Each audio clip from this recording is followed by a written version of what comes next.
తగ్గడానికి చిట్కాలు. అల్లం. అల్లంలో ఇన్ఫెక్షన్ తగ్గించే గుణాలుంటాయి.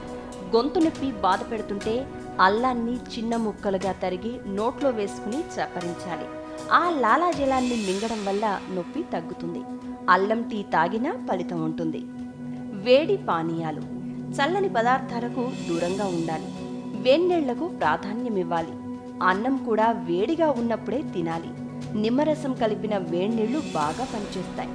ఇన్ఫెక్షన్లను తగ్గిస్తాయి. హెర్బల్ టీ తీసుకోవచ్చు. మిరియాలు.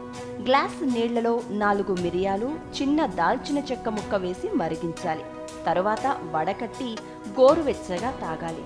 రోజులో ఇలా 2-3 సార్లు తాగడం వల్ల ఇబ్బంది తగ్గుతుంది. పాలల్లోనూ మిరియాల పొడి వేసుకుని తాగొచ్చు. తులసి. తులసి ఆకుల్ని 2 గ్లాసుల నీళ్లలో మరిగించాలి. నీళ్లు గోరువెచ్చగా అయ్యాక వడకట్టి పుక్కిలించాలి. అలాగే పసుపు కలిపిన వేడి పాలను పడుకోవడానికి ముందు తాగాలి. ఇలా చేస్తే గొంతులో ఇన్ఫెక్షన్లు ఇట్టే దూరమవుతాయి.